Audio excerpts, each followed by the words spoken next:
Oi, eu sou a Camila e hoje eu vou ensinar biologia aqui no YouTube. A nossa aula de hoje será uma introdução à botânica sistemática. Lembrando, essa aula ela é voltada para o ensino superior. Se você está no ensino médio, eu recomendo que você procure outras videoaulas, tá? Bom, o que é que serão abordados hoje aqui na nossa aula?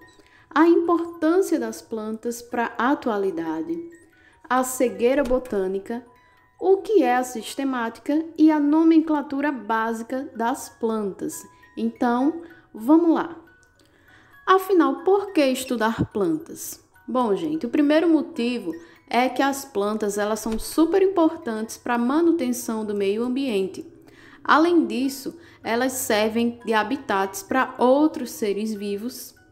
Elas também têm uma importância médica. Muitos dos medicamentos que a gente toma são extraídos de plantas, então elas são fundamentais na medicina.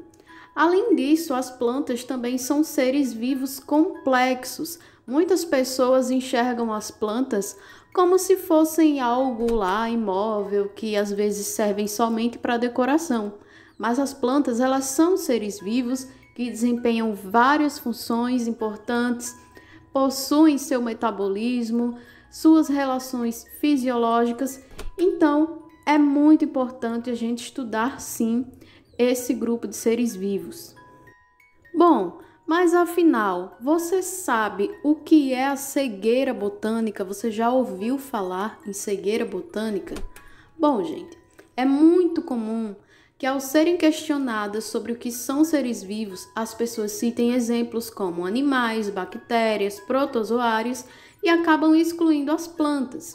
Então, o ato de deixar de enxergar as plantas como seres vivos constitui um processo que é chamado de cegueira botânica, e isso pode acarretar em diversas coisas ruins, como o desmatamento, as queimadas e, consequentemente, todos os impactos ambientais. Bom, gente, e aí, de acordo com a ciência, o que é preciso para que algum ser, algum organismo seja considerado ser vivo? O primeiro requisito é possuir células. As plantas, elas possuem células, apesar de serem células diferentes das nossas células. As plantas, elas possuem células vegetais, com algumas organelas diferentes. Vocês já devem ter visto no ensino médio, né? Então, mas se vocês quiserem, eu posso até fazer uma revisão sobre isso em outras aulas. Então, as plantas, elas possuem células vegetais. Outro requisito é que elas precisam ter a capacidade de evoluir. Então, quem estuda sistemática, quem estuda filogenética, já viu que as plantas elas evoluíram, de um ancestral comum, tá? Em evolução, na matéria de evolução do curso de vocês, com certeza em algum momento vocês se depararam com o estudo da evolução das plantas, mas eu também vou abordar em futuras aulas aqui nesse canal. Outro requisito para ser considerado vivo é a capacidade de reproduzir. Então, as plantas, elas possuem ciclos reprodutivos. Obviamente, nem todas as plantas vão possuir o mesmo ciclo reprodutivo. Algumas possuem de uma forma, outras possuem de outras formas. Mas as plantas, elas têm sim essa capacidade de reprodução. Outro fator também é que esse ser, ele possui capacidade metabólica, ou seja, o metabolismo. E o que é o metabolismo? É aquela questão em que ocorrem reações químicas, dentro desse ser vivo, a questão dos nutrientes, e as plantas elas fazem isso através da fotossíntese. Vocês também já viram isso em aulas no ensino médio, no ensino fundamental. E aí a fotossíntese ela vai ocorrer da forma em que a planta ela vai captar a luz solar junto com o CO2. Vai ocorrer ali uma reação onde o produto dessa reação vai ser glicose e oxigênio. Então, sim, a planta ela possui metabolismo. Então, sabendo disso, gente, ela também tem que responder a estímulos. Aqui, por exemplo, nós podemos citar as plantas que têm fototropismo, ou seja, é quando as plantas elas começam a crescer em direção à luz do sol. E isso é um exemplo de estímulos. Essa planta está respondendo ao estímulo da luz solar. Então, sabendo disso, as plantas elas são sim seres vivos. Então, você nunca mais veja uma planta como algo somente decorativo. Você está lidando com um ser vivo. É impossível a gente começar uma aula sobre botânica sistemática sem relembrar de fato o que é a sistemática. Eu não vou me aprofundar nisso, tá? Mas vamos fazer aqui algumas breves considerações. Primeiro, a sistemática vai ser a área da biologia que vai organizar e classificar os seres vivos. Além disso, ela estuda a relação de parentesco entre as espécies e ela também organiza determinadas espécies em gêneros ou grupos de acordo com as suas semelhanças filogenéticas. Então, basicamente, em todos os ramos da biologia, a sistemática está envolvida. No estudo dos vírus, das bactérias, dos seres humanos e das plantas, a gente sempre vai utilizar alguns fundamentos aí ligados tanto à sistemática e filogenética e até à evolução. E já que nós estamos falando nisso, vamos entender como é que os seres vivos eram classificados. Nessa imagem, vocês podem ver o resumo do desenvolvimento da classificação biológica. Então, lá no início, Aristóteles e Linneu, eles dividiram os seres vivos em dois grandes grupos. Quem eram esses grupos? Os grupos dos animais, os Animalia, e o grupo das plantas, o Plantae, aí, Animalia em laranja e Plantae em verde. O tempo foi passando e aí chegou um cara chamado Haeckel e ele dividiu os seres vivos em três grandes grupos. O Animalia, que já existia, o Plantae e aí ele adicionou o grupo Protista. Passou mais um tempinho e aí Copeland, ele dividiu os seres vivos, ele classificou os seres vivos em quatro grandes grupos. Quem eram esses grupos? Animalia, Plantae, Protista e Monera. E aí, mais uma vez, o tempo passou, quando Whittaker, ele dividiu os seres vivos em cinco grandes grupos, que são Animalia, Fungi, Plantae, Protista e Monera. Só para a gente relembrar aqui, Animalia estão aí incluídos todos os animais. O grupo dos Fungi, ou reino Fungi, estão todos os fungos. O grupo Plantae estão todas as plantas. O grupo Protista estão todos protistas. E o grupo Monera estão todas as bactérias. E aqui estão todos os grupos, né? Os 5 reinos, os famosos 5 reinos. O reino Plantae, Fungi, Animalia, Protista e Monera.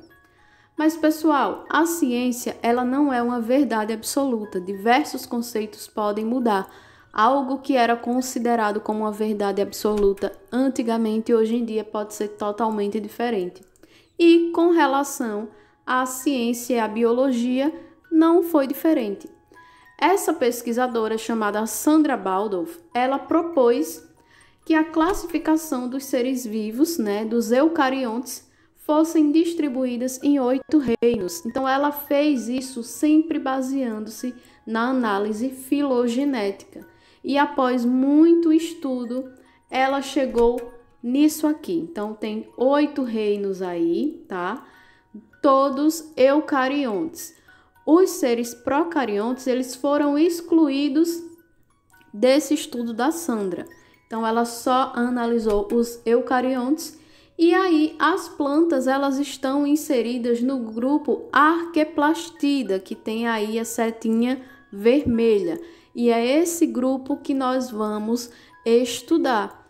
Em outras aulas, né, posteriores, nós podemos ver os outros diversos tipos de organismos.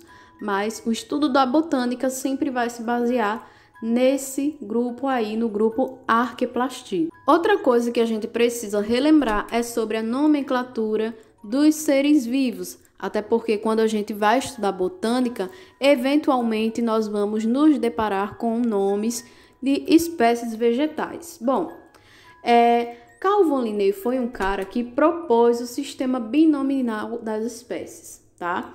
Outra coisa, quando uma espécie ela é descoberta, a primeira coisa que a gente tem que fazer é descobrir qual é o gênero que essa espécie faz parte. O primeiro nome da espécie sempre vai ser o nome do seu gênero. E o segundo nome vai ser sempre da escolha do autor. Ou seja, esse segundo nome ele vai ser chamado de epíteto específico.